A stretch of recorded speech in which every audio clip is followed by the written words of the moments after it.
akasajja kabukedde bakakenzo kasajja gwesebowa wali kasiru nnyo lema yafunye dokita nebuliyogentwe ekiteeta ekyalema kyabukadde 10 stupidity ono seba era ayina ebizimbe bwebiti stupidity nabuuza oyo musajja palaso nemugaa nti gwayina ekizimbe kino kyebogedde amatiribona oyingirira otya muba masanyalaze mukadde yeyamugjeyo bampasudde omukadde akupasudde pesona abavubuka bonna ne bagana n'okupasula n'opasula omukadde masanyalaze kakagombya kalina omutuku kali kabiringanya eyalema naako kabula nakakuba nekabula nokalaba n'obukalo bwenti bwako balekaba bali waba omuganda akaba omutayimbwana nakasiisa kabaka nakatujjako oba kabaka kamubula kamairinga akayinza okuba kamulogera nokaleka obukalo bwenti bwako kekaleeta obunyeddolo emmengo obunyeddolo yayagala okutwala ebintu byahamu kekamuleetayo akasajja kafu kabaka tuwonya akasajja kano akafu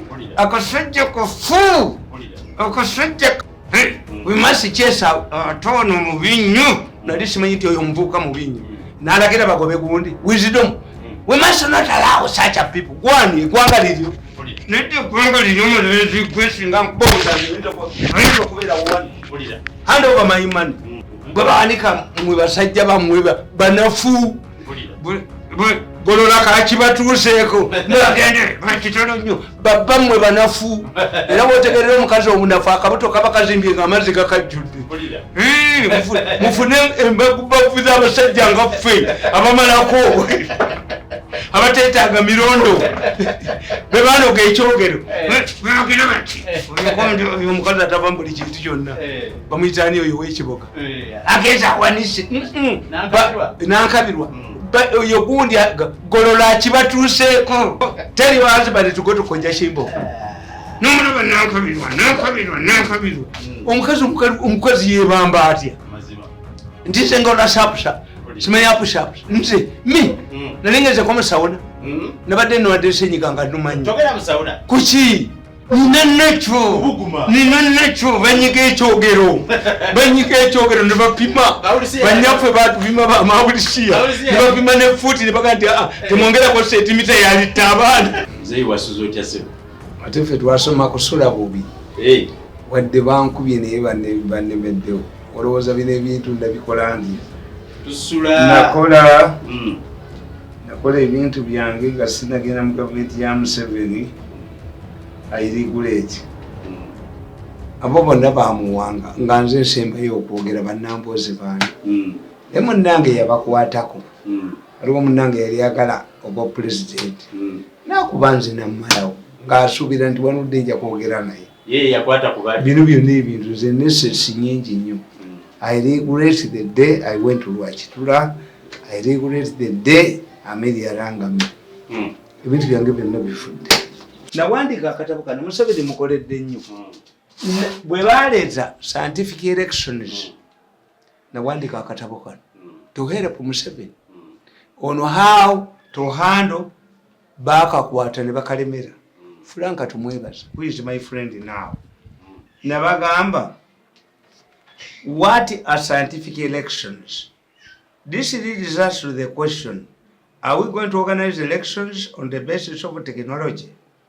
This would mean the registration of voters and the whole voting process would be conducted using technology.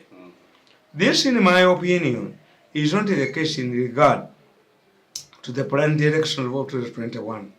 When we are going to do is organize elections as usual, but without the traditional methods of candidates holding public rallies. Therefore, a scientific election in this context means Olw'Embeera expired. Nzinti musajja mugezi nnyo nasoma feature Museveni yafiirwa mutabani we kanfunemu namwantu tebamugoba wakanga olubuto lwayina lwabaka naye Museveni bakaddumiri. Museveni humiliated me to the bone marrow.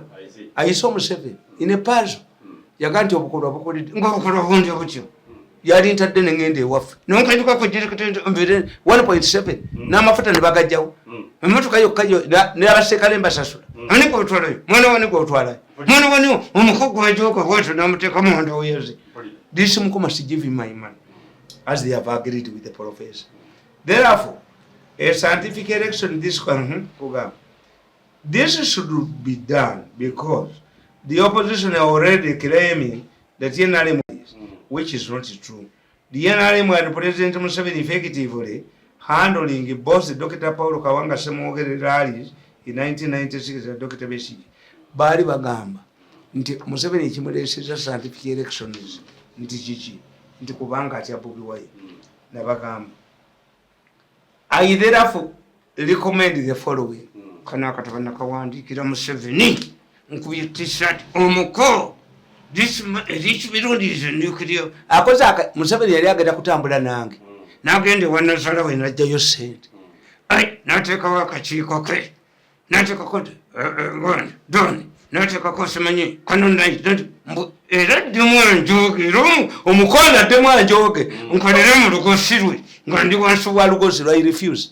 This man nagenda mu UCC. You must be restricted to any BS where I control share. Go on, you are prolonging the war. I will defeat you decisively. I agree with other people and give me mitwalo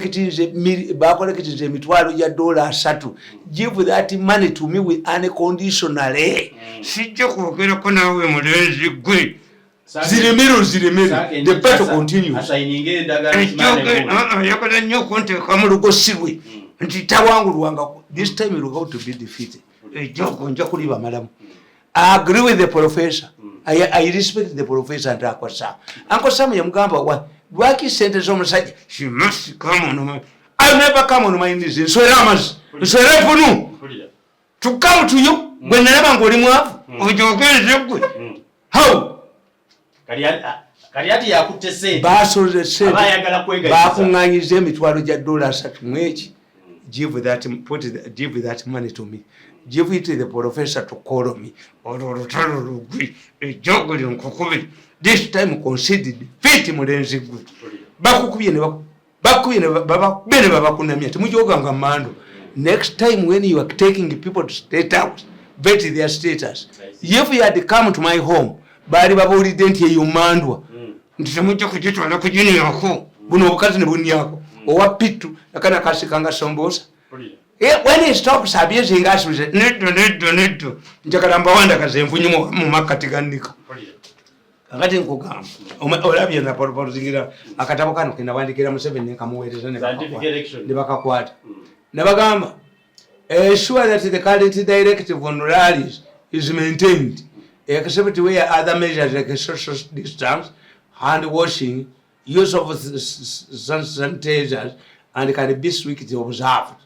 Meetings of not more than 50 local political leaders, both in NRM and opposition, can be allowed. For instance, meetings in the schools hall where standard health procedures can be observed, as well as taking records of attendance for future reference in case one of them tests positive. Wemba kusomero mutekemu abantu 5 horo yesomero. Number 2, special radio stations should be distributed by inter-party organization for dialogue, iPod, to ensure transparency and fairness. Once this is done, it will eliminate fears that the NRM is looking for an advantage in a scientific election. Number 3, we have more resources as NRM people. Nkayalo waza kunyamu. Nibakula bango yinenga tozalumwa. Tosto. Kutuga Museveni toyinza kunyamu. Kitawe yawandikanga butabu bwa history oni munze. Fabayina mailo lusambu mwenkaga. Oni munze nga kitawe yawandikanga butabu bwa history. Ovonzi tanzita. Nawe bali ku bamutwa kwa bamuyitanga musujja. Nawe otuniyeko. You married the president's daughter because you had access to her. If I had access to one, I'm not more sister. I need to put the child. Put my money on my account. I see. Give the money to the professor or them. I'm ready to fight for another 10 years. I have the resistance costs. I see. No canano costs from Sweden, no canano concession. T-shirt is a no whatever is in no whatever is in no confident. You know, I got a president. Twitter Kutura Kona Yanko in the end. No sweet ramas. No sweet ramas. Atamana Gavat Baba de Babagam. Museveni yagala nnyo bakoddomi be bw'obogerako bakutta they fear Museveni.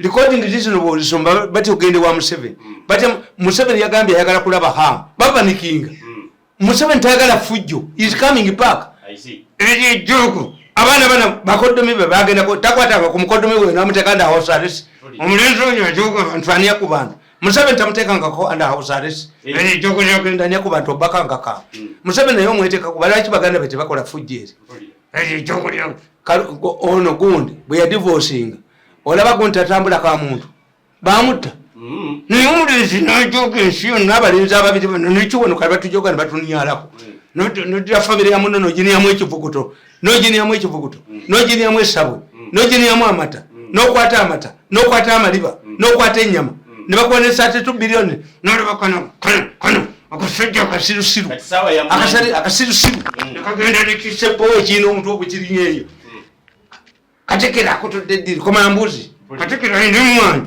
kali nolaba akakolwa tekasobola kulwanira omuganda munne waako kaba mpira gyabe koma yende mpira gyabe kaba abana bagiteddemu sente nokalaba n'obukalubindi bwako baleka ba bali baba omuganda akaba omutayimbwana n'akasiisa kabaka n'akatujjako oba kabaka kamubula kamaizi nga kayinza okuba kamulogera nokaleka obukalubindi bwako kekaleeta obunyeddolo emmengo obunyeddolo yayagala okutwala ebintu bya hamu kekamuleetayo akasajja kafu kabaka tuwonya akasajja kano akafu akasajja kafu akasajja kafu kajjula obufere nekaddukire kasaba kaziyinza nekaddukire lubaga nekaleka obugalubindi nekaleka obugalubindi bane wakobe nabo akaddukako dda bakiwale bemale bampanga bantu kasajja kawamwanyi watalwanira baganda olwanirani bajja kubenagisi bajja kuba oluwombo lw'enkebuka tokijjaako akasajja kano waliwo gye bategese bakakuba oluwombo lw'enkebuka katikkiro kasaba mukuba oluwombo lw'enkebuka dduka buddusi kajja kudduka n'obugalubindi bwako ne kasebowa kakubye obufumbo obutagadde obuwoneziri bagwa butuufu kasajja gwe sebowa ku mambuzi era nga kajjamu bujingo sebowa yekkulu byawona gwojjako omanyi sebowa yavubanga ddi mu byannyanja ziribagwa mukazi mukadde nesiba ku sebowa obufumbo bwogwa sebowa butuufu naleka omutwe gumulinga ogwaggoonya nabagamba mugule special radio stations should be disputed. We have more nabagamba fe abenarem we have more resources and advantage since many of the radio stations owned by NRM supporters and ministers. The prevailing situation of dictates that no new radio station can be operated now. This is a technical problem that was imposed on the population by government. People didn't realize the importance of radio. The frequency spectrum in its current form cannot accommodate more radio stations. Katochiraba frequency tukita filter. Yes. Mu Uganda ate bati bamanyi nti n'ekikuminani radio yaffe yasuubi yasooka okufuna ekikumi. When you go in Gondi ministry ojja kukisanga nange nira radio. Now ina frequency twagijjayo eyo suubi ntuyiwa mukodomi waffe naye oluvannyuma twagitunda nga tekola magoba. Kakati abantu abasinga obungi tebakimanyi nti bw'oba ova e Kampala ng'owulira CBS oba radio endala okuggyako radio 1 ebulira mu ndala ey'e Masaka zezimu tebazirina filita. Filita kitegeeza nti radio teyingira mu ki kati frequencies zaggwawo. This is what I was telling them.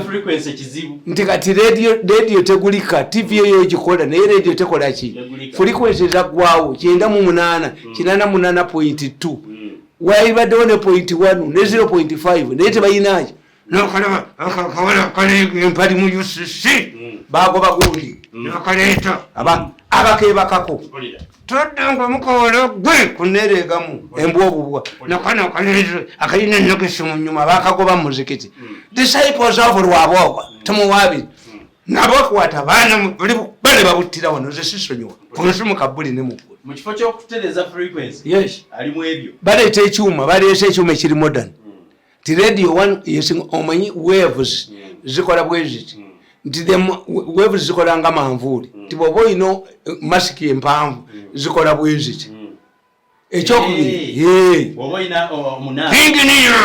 kalina obugulu bukale obusambi mpalize ennyini kaneregamu omukazi jekumba bekawala gwe bakutte bali balina omukolo gwa Buganda bagenda berako amanyo bagakajumu bwabema enkoka waliwo ekirala kyalina okutuba kuti nga kirina okute kukiringa ogw'embizi nali nkitidde muzezibwa nga kikiba ekyo kyadduka kirina okute amanyindo galinga ag'embizi bwegati nali njakitta nze bano sisaaga nabo nkukuba enyondo nkukuba nenkuyingiza kwa buli nali nkitidde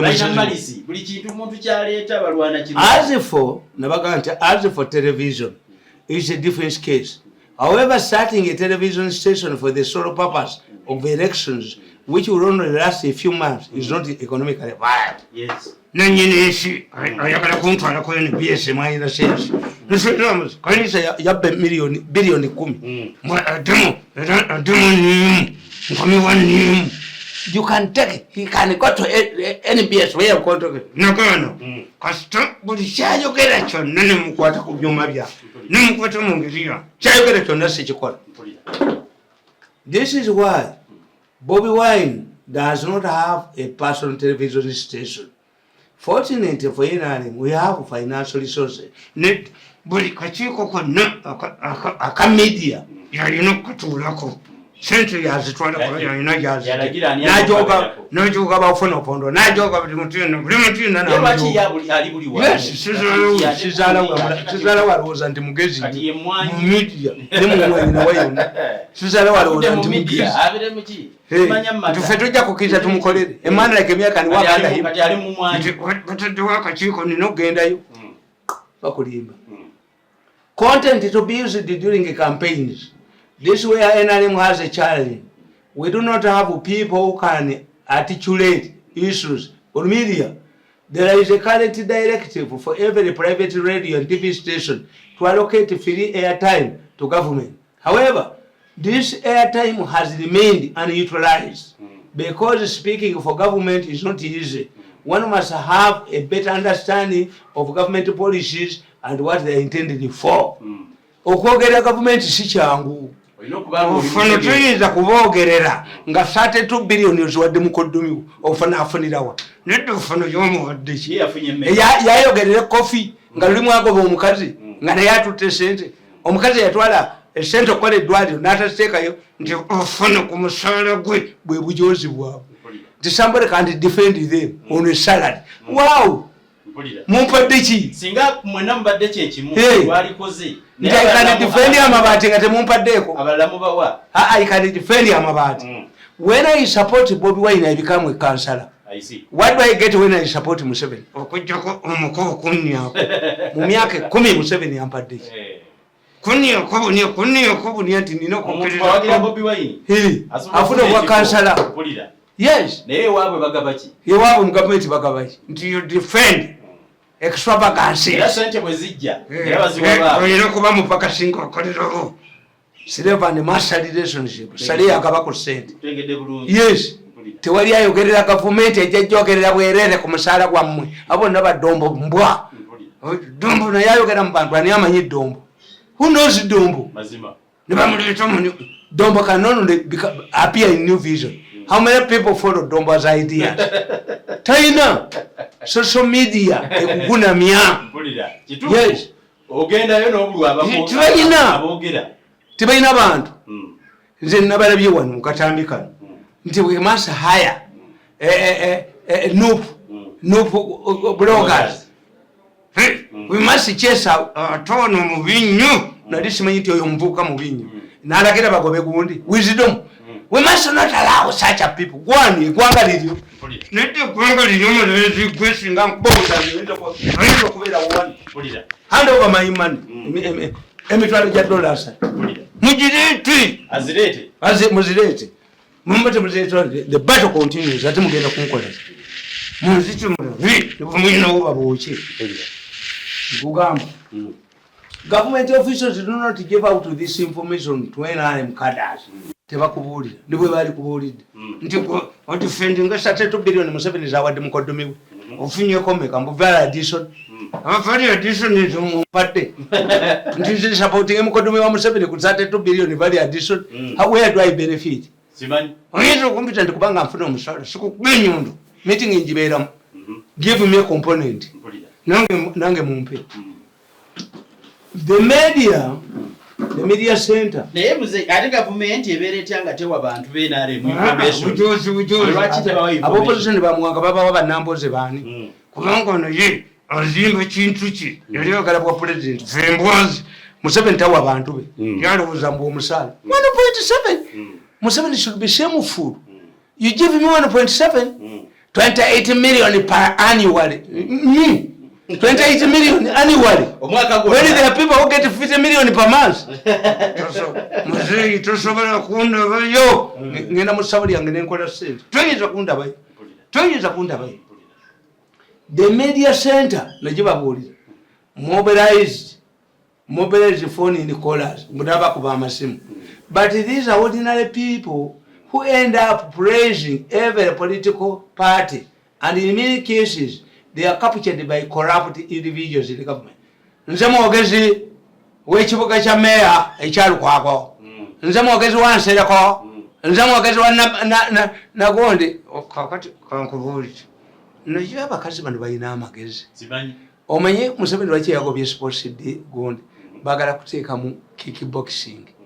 Bagala abakazi bagezi oyo omukazi gundi yani omukazi ono wa energy bwe baanika mwe basajja bamwe banafu golola kakibatuuseeko bagende bakitono nnyo babba mwe banafu era bwotegerera omukazi omunafu akabuto kaba kazimbye ng'amazzi gakajjudde mufune embagubavu z'abasajja nga ffe abamalako abateetaaga mirondo be baanoga ekyogero bagira bati oyo omukazi atava mu buli kintu kyonna bamuyitaani oyo w'ekiboga ageza awanise Nankabirwa oyo gundi golola akibatuuseeko buli eyagenzeeyo bbaawe munafu obubuto buzimbye bwe buti buzimbye mazzi mukatwale mbawasitenda bakakube gafulume mukazi omukulu n'ogenda weebamba bwoti munaye akola ebyaggolola balo munafu weba went there your husband is weak go tell your husband to go to koja shimbo nomulaba Nankabirwa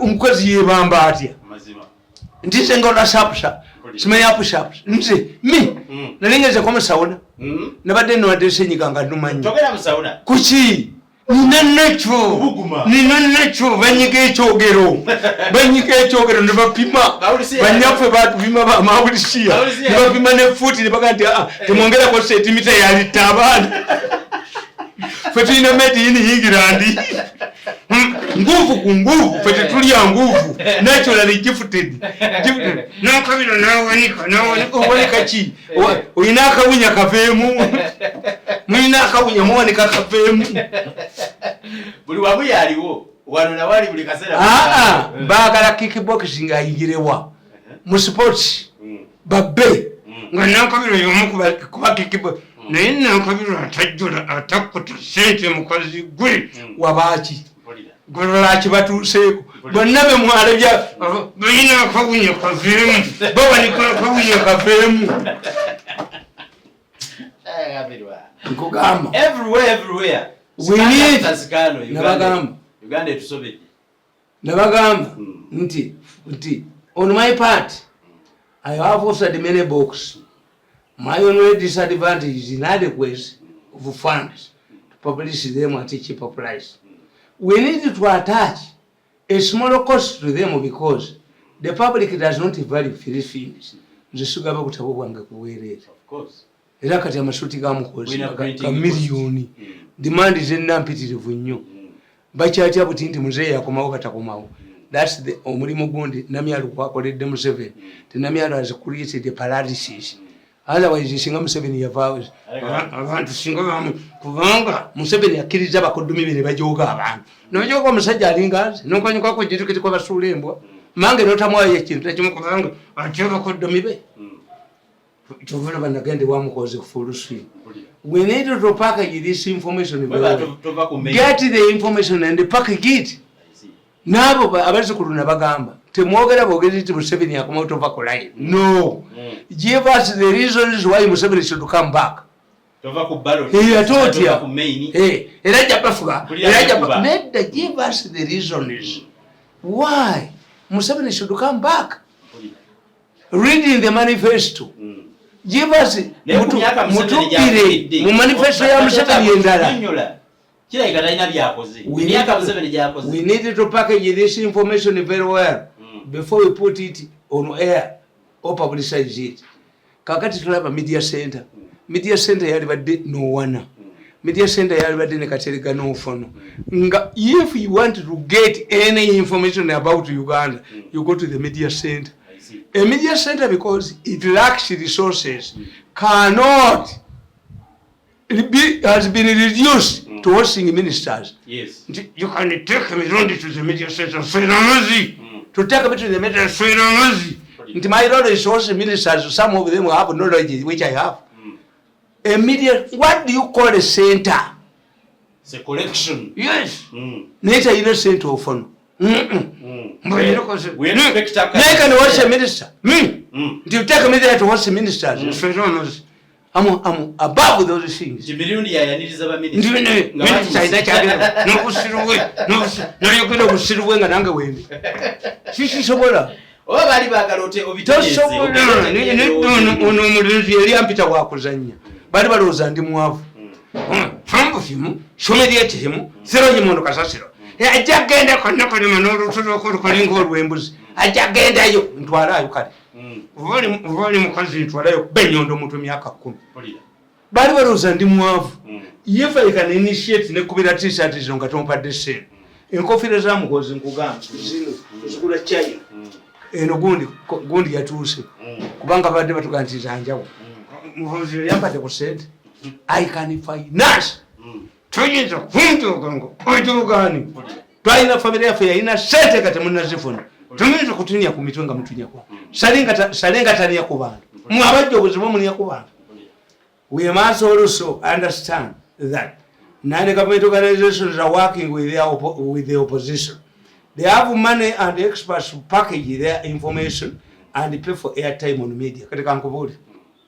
Echekasese bwe nakikubye okyakirabawo kyadduse bwe nakuba tweets obwamonitor n'entwizirabo ne budduka kubanga bakuba jino muhanga nti kakati era nalaba obwamonitor n'entwizirabo busajja mmwe buli bukafe sale ye yaleese gundi mumbere sentimi emisale n'entwizirabo n'entwi. Contrary to what people believe, I'm trusted.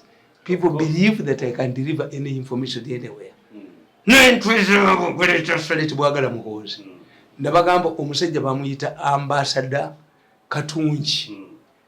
Ambassador Katunji is very close to Afende Muhozi.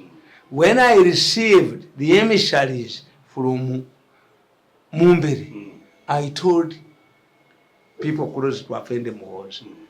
Mumbere was against involving Sale ng'agamba nti ekya Sale bajja kulowooza amuguze n'entwe busajja mmwe muli busiru nnyo muli busiru busajja mmwe. When somebody came from Mumbere, because Mumbere yali talabibwa bantu, n'angamba nti omusajja antumye ayagala talks naye ayagala gwe naani ne Kadino Wamala mumwogerere wa president. I delivered the message. Ningende one. Omusajja yagende wa okukonfirming what I was saying. Bamuyita Ambassador Katunji. Ambassador Katunji yayambalanga dokita. Kuba dokita ekago bali bakola ki? Bakiriza. Obwamonitor enfano enziku.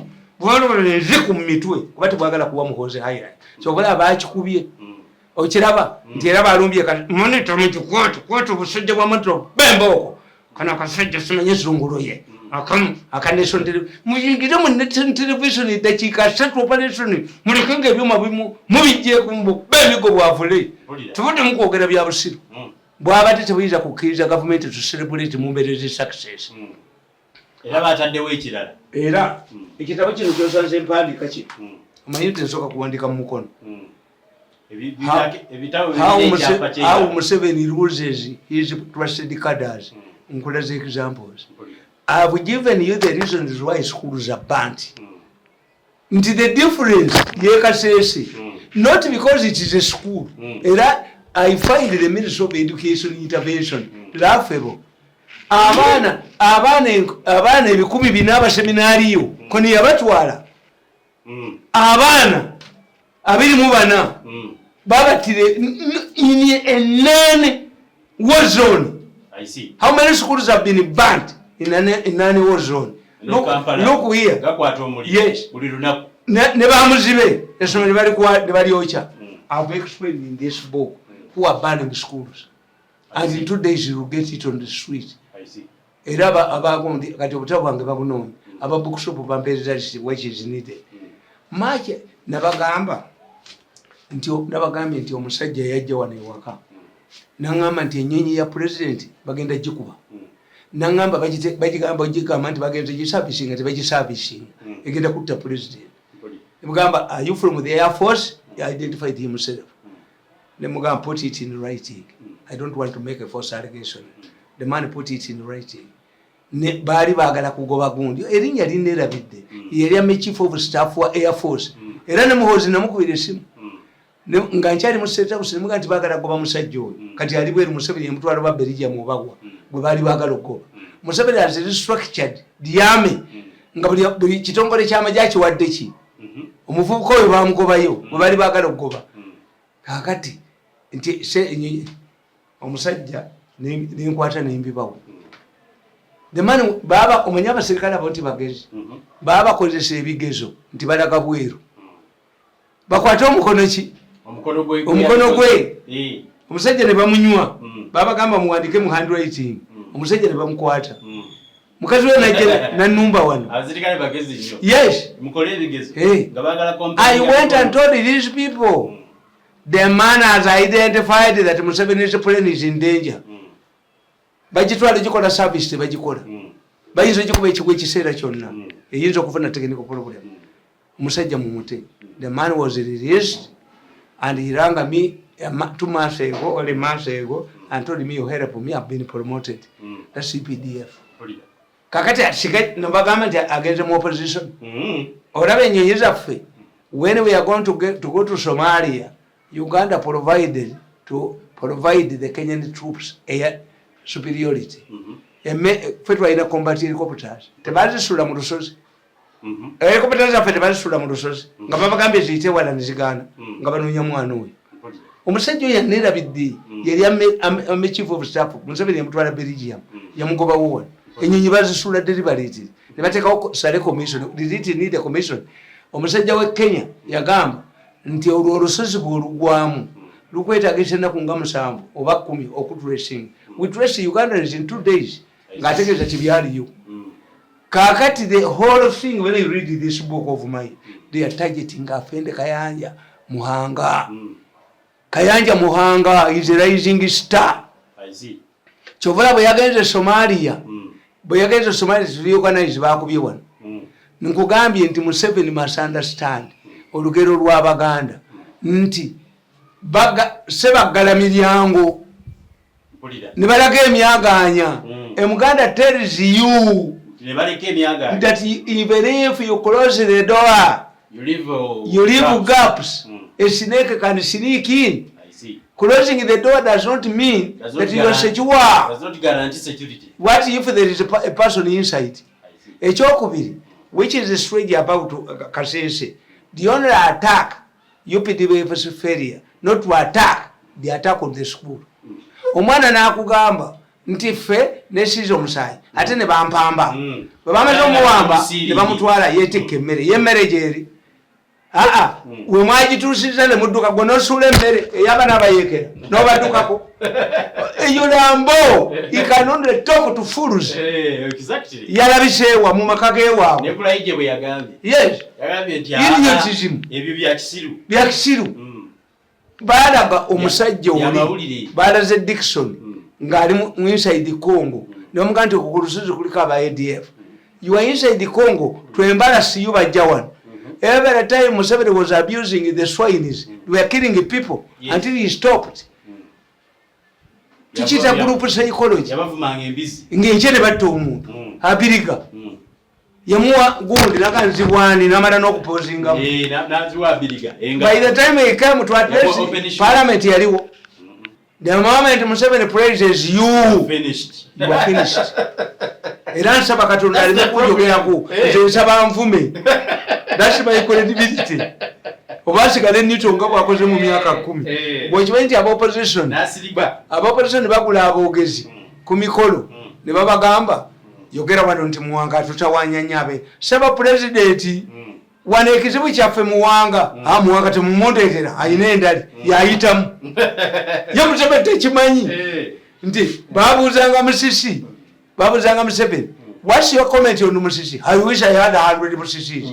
Musi yagenda okujja mu kibuga Museveni gundi besi yatuwangula n'obume 14,500 naye Museveni mu 2016 bamuwangula n'emitwalo 17 naye ate obwa Bobi Wine bo tu mwamusibye wabuyekera abaana babadde bekolera emirimu gyabwe basiraamu abazungu bakiziganya abaminsani abazungu abakristaayo bagamba abakristaayo Anglicans create a strong bond with Muslims they will control commerce naye buli kamu konna mukalidde amaliba mugatutte abakinjaje mubajjeko lufula ennyanja mugirumbye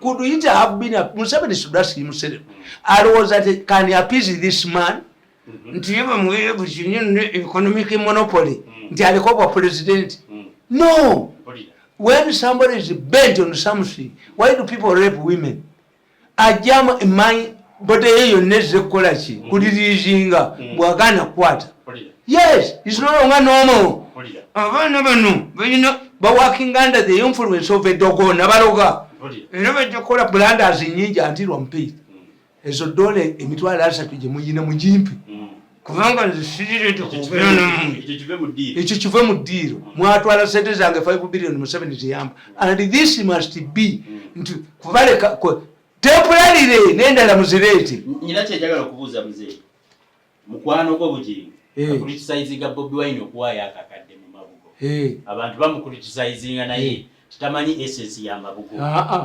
no yagamba yawaya that's his opinion but Bobi Wine musiru why nti Bobi Wine katolo bwamagwe yavuma okimanyi ki maziba yamuvuma nagati akalinze nsere kwe yakifunyemu yali Bobi Wine nali kwa musumi yuti tamujja kujja no nsere kwe yafunyemu nze nongamba omusajja yanvuma fa baganda batuka nembwe manje batajagala Bobi Wine ekyamulete kyali kimu waberewo havoko mukuziika bakuba amasasi kyoba shadowinge budget speech kyali agoba kyokka nti bo bwe bakola tugenda kola parallel nganda nava ningalabi nganda nesejembe we are going to organize a parallel independence celebration mukube muti yagase ekyamu kife naye bano tibalina mitwe Ono busajja bwa Amawulire kati mukubira enkisirisa twitsina zisirisa tibugenda kukomawo kasita kubomunito n'entwe zaabwe n'entwe n'okubagana kasajja kasebo wakabuke ate buli bumeka red paper yawe kati abantu bakulisizinga bugingo gamba Bobi Wine nti yawaya akakadde yes yakakadde kali amujerega kaswaza yenedda Bobi Wine obusiru bwe bwonna stupidity is in a panic era bayimbi kyembamba saasira mbu bakole ekibiina ekibagatta fe bannamawulire tebakikola professional body talent oyinza ogyepankako oyo omusajja gundi kabina kapaapala yavaawa makerere lutalo oyinza talent tebeera registrated against nolaba akasajja kabukedde bakakubakenzo kasajja gasebowa oli kasiru nnyo Mayiga basebo bakubye Kenzo ne batekako bonna simanya abayimbi abagudde ne Kenzo atwala omukazi alwadde sirimu mulungi namwe basiza mu lusuku bonna bagenda kulwala kakati bonna kitegeeza they cannot survive professionalism cannot be legislated against tuyina ekibiina kya Niju goli member wa Niju abasajja bonna bawandika muri ba Niju tuyina omusajja Kizito ndisi mulungi nnyo tuyina wakabi kola byanga ate abantu babira is one universal graduate I'm not sure stupidity I see no ukiyimba kubalemye lwaki they live kusasira ainested ne bamusibira kakadde kamu muningo osibe sawa ya bukadde busoto nikaduka wa lema yafunye dokita ekitete ekyalema kya bukadde 10 stupidity ono seba erayi n'ebizimbe bwebiti stupidity nabuuza oyo musajja palaso ndemugati gwayina ekizimbe kino kyebogedde amatiribona oyingirira otya masanyalaze mukadde yamugjeyo bampasudde omukadde akupasudde pesona abavubuka bonna ne bagana okupasula nopasula omukadde masanyalaze kakagombya kalina omutuku kali kabiri ng'enye yalema nako kabula nakakuba nekabula Fina Mugerwa yafumbidwa pensona musajja omuntu afumbirwa kwa oyo jia zakuba teziyingira nsikiwa jia zakuba teziyingira eyawasiza amasanyalaze jia teziyingira muzungu naye jia teziyingira katulinde okuzaala ate mu bazungu ate abazungu ekisooka okufa jia bampasudde ng'akupasudde pensona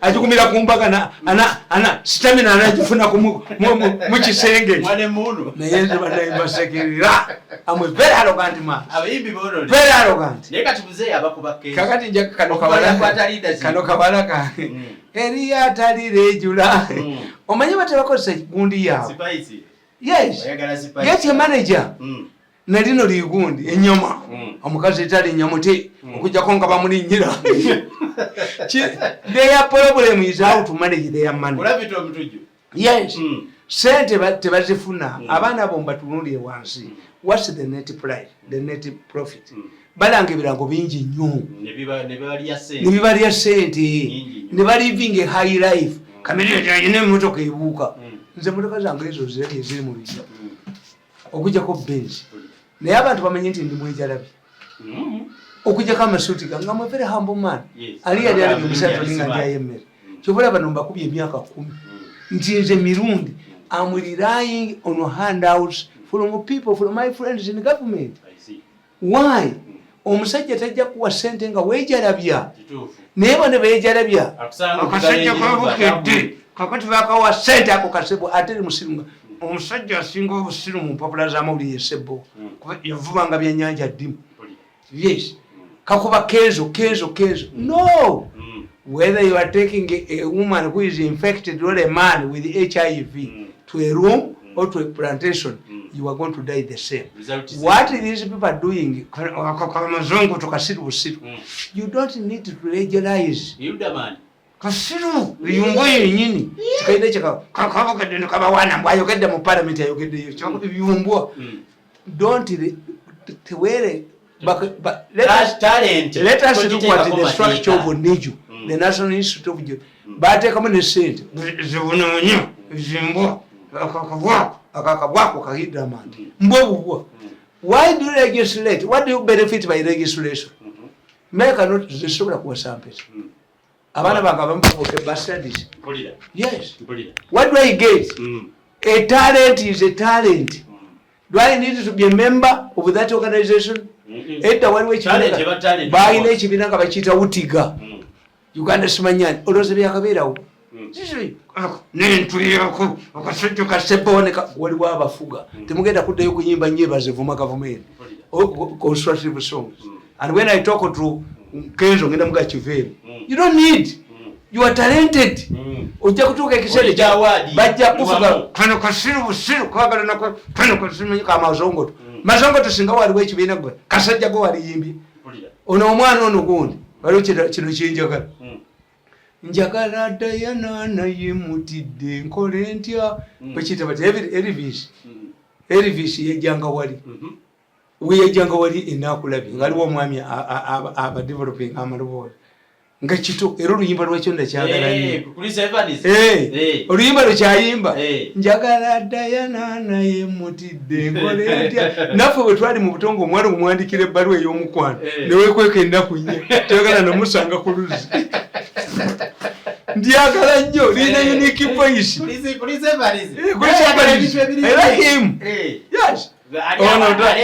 taata wange lutaaya oyo omwagala kumentaininga ne mukazi we malegi yabwe nebeera bweti ayimba nyimba za laavu lutaaya yes nane lutaaya naye ayingira nti you see, if you want to join an organization, what benefits do you get there?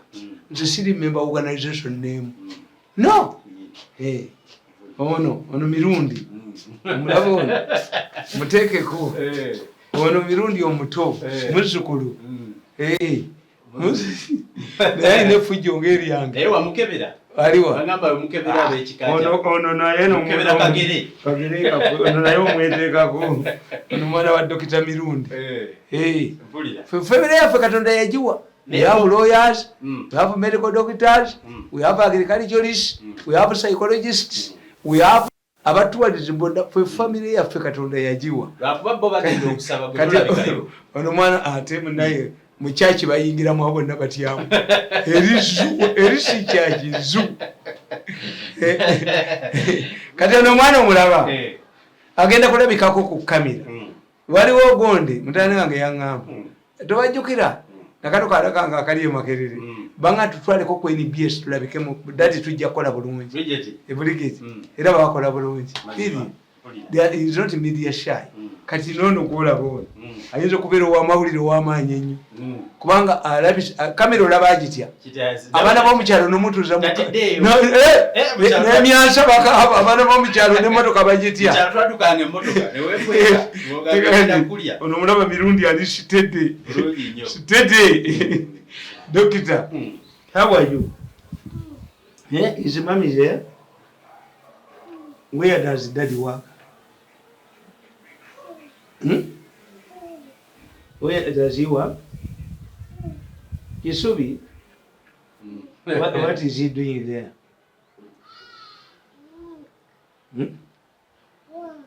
Work. Treating people. Hey. Ono mwana wa Dr. Mirundi. Nze bintu byonna mbirina. Let me come.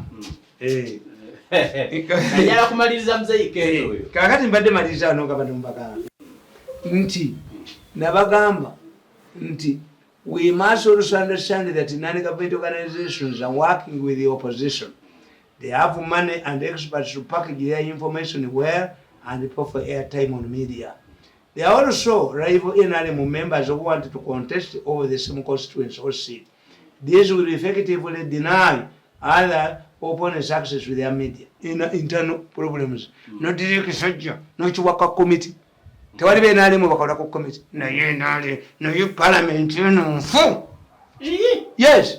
Ne support sina yone bakibaddiza. Mwakoze yo biru kimusabiri yatabaddiza. You need direction. Nze gundi oyo mwenye naze yanchawa. Amongi yanchawa twali ba mukwano nnyo. Ne kata twali ba mukwano nnyo. Nenze kasoziruka ko nga nkusirikira. Kakati biru ki gibatiza mu parliament na tajikomyawo. Olizimuwereza. Yes. Muzamendi. In fact I'm proposing nze njagala proposing to let referendum. Museveni awewe powers to overrule courts. Chinana byo musango kwa hamu. Nundu musajja. In a pre-judgment meeting. N'aba wiki mwebali. Era olina agamba. He cannot overrule court. Chimberembere nkusonyi. I want my money. They are disparate that Museveni will access these tapes. I'm not going to give Museveni these tapes. No, I want a dollar to answer Jimuasons. Take it abandis. Mbakbate mbokos. Nkugamba. Museveni yagambye muzee nti ayagala ne powers. Sawa eno yayagala okuprove ngaloni. Era nabagamba. Ngaloni yayitamu yayagala okiteeka ku kono. Kubanga babbi. Buli kimu kiraba kiki. We are heavily indebted nation. Sente ziri luddawa. We are heavily indebted. Twewola. Minister of Finance. Abba n'amabaati. How can the Minister of Finance still iron sheet? Nti birundireke nyita kuba luwombo lw'enkoko. Kakati eyo babba n'amabaati. Kakati mutwale mwayimwefu okuteesa. Mazima. Yes. Naye bali bakitebiriza yininga. Oba ebisajja bino byalya mmere ki. Kadde bagamba T-shirts, billboards, car stickers to taxis and buses and yellow bicycles. Nze nabiye. Bajjamu ekintu eki. Kino nabalabanga batudde mu meeting ne tumwebala. Nti tukano kimuwa. Nfiirirwawo. Nabagamba the multilingual newspaper should contain all of the main activities of NRM. By being multilingual I'm suggesting that bakolewo olupapula nga lulimu ennimi zonna olufulumya omulundi gumu ne mu circulating. The content initially compiled in English will remain the same, especially the weekly messages from the president, but it should be translated into Luganda, Luo, Nsonga, Lunyakitala, and the other local languages. Nga oyina katabaka oli ajja mu lulimi lw'ewaabwe wasoma nenga message yeyo nanyini nsi abayingidde mutta nanyini nsi abana bafuuka bapakasibe oleeta idea nanyini nsi n'agikwata ffe tufuuke bapakasibe naye musezala ffe tufuuke bapakasibe tulimbwazi ataddewo akakiiko akaka sente yazijja mmanyiyo nanga ntaddemu muntu wa kaliisa mukolere kaliisa yapa 10 billion simukubenyolo ne mutta muleke kutujooga basajja mmwe tulina obwongo nkugamba money power to undertake this task can be secured from NRM cadres or the current newspapers. For example, the New Vision and the Red Paper have newspapers issuing in different languages. The pricing can be chovona yakomo bachiba muno nabali ko bechikomye mu bakomyewe empapula endala. Don't is it an advertising agency? We are launching textbooks. Ategezo bigenda kuva mu newspapers. No yechiri wano. Nabawona kubanga ezo wange timuyinza kunkubira simu jukube kuwe muli. Jukube jukola mpulira nkubira simu. I shout opportunities. Sinza kolagana namwe abali confused. Kubanga omuntu yali mu education yaje. Education is a hunting ground for somebody. Nali kwatunia ko natinyola ko nani nanyala. Enatu nyedeka tuniyedeka enagisi. Musino ko kiza tumukolere wansi. Nabagamba. Books and pamphlets. Books and pamphlets should also be published, especially on presidential directives that were issued long time ago. Ebiragiro bya president mu bijje. On whether the directives were implemented or not remains the duty of implementers. These pamphlets and books should also be published in different languages. Furthermore, scientific elections will largely depend on the symbols of political parties or individual candidates. T-shirts.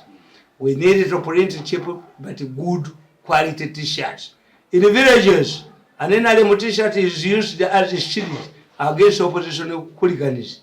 Since we shall not be holding public rallies, all party leaders must be compelled to wear NRM branded T-shirts or caps.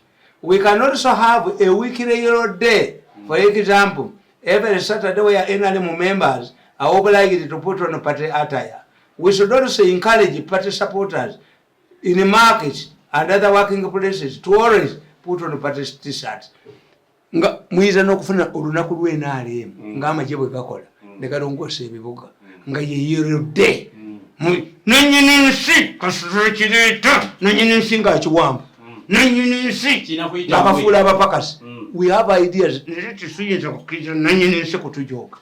Ntajja kutujooga atujooga atuteekaawo nga ffe tuli bapakasibe atwale amata atwale emmwanyi atwale buli kimu kyonna. Nedda Museveni bw'aba tatulispecting tujja kutwisa transfer our knowledge ewala.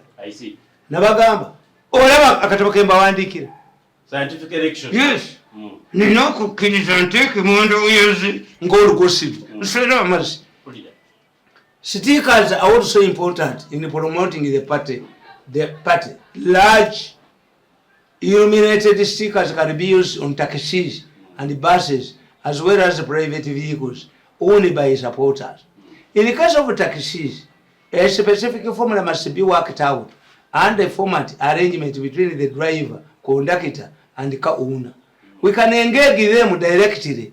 We kwate ekifaananyi kya Museveni kiteeke ku mmotoka nga conductor afunako, driver afunako, n'owuna wa mmotoka kitambule. Ekyo bwekireeta nga nannyini nsi ng'akitwala Museveni ng'alowooza ffe tujja kuba bapakasi. No. Museveni ajja tusanga nga tukoledde ebibiina ebirala lwa kutujooga. Tewuyinza kutujooga. Tulina kukolera wansi wa muntu atuteeke mwanda weyoze. Not at all. Nabagamba bicycles. If time allows, we would introduce yellow bicycles with the president's photo printed on the chain cover, a gobble. We should identify the supplier through the Indian Chamber of Commerce, in order to avoid an incident that happened before, when funds to buy bicycles was stolen by corrupt government officials. The officials used middlemen instead of dealing with the manufacturers. These bicycles can be used to bweyamala okukasa munalyoka akwata sente alina gye yazijja nzijja ku kakiiko ke nswera amazzi siyina kubeera mwanda weyazaamu. These are my ideas. Nkome wantoole ku kakiiko ke anteeke mwanda weyaze nswera amazzi. I have my ideas, I will transfer them somewhere else. Naye Museveni yetaliddamu kundabako nti ontwala ku jirikiti omwana wa munne yasoma n'omukwata ku jirikiti omuganyi gwe ku jirikiti. Why don't you retire me? Give me 5 billion and I go home. Naye tuyinza kuddira nga mungobye omulenzi oyo n'ateekawo omukwano gw'eddola ne mwongeramu ssente nze n'omuganyi ku jirikiti nti nja kukolayo. Toyinza kuntwalayo ndi wange neetuulidde nedda wange siyinza kujja kugeba bwenda. Signboards are important, but we should add more value to them. For example, we should identify a photograph of the president commissioning a project in the area, such as a hospital factory. Yes, to take a quick furniture, which bw'ogenda eraka teekako nga yakola ki tulina okubeeramu. Museveni alowooza tujja kubeera mwanda ya zannannyini nsi. No, tetujja bbawa ideas nga tuli mwanda ya zannannyini nsi yegwawa ssente ffe tugende tumukolere. Tewali, tetujja bakolera. We have the brains. Tetuyinza kugenda mwanda ya zannannyini nsi. Nannyini nsi atujoge buli wamu. Gwewadde ssente z'emmwanyi, gwewadde amata, gwewadde ennyama, gwewadde buli kimu kyonna. Ffe tubeere bapakasi bale balaasi. Okkiriza.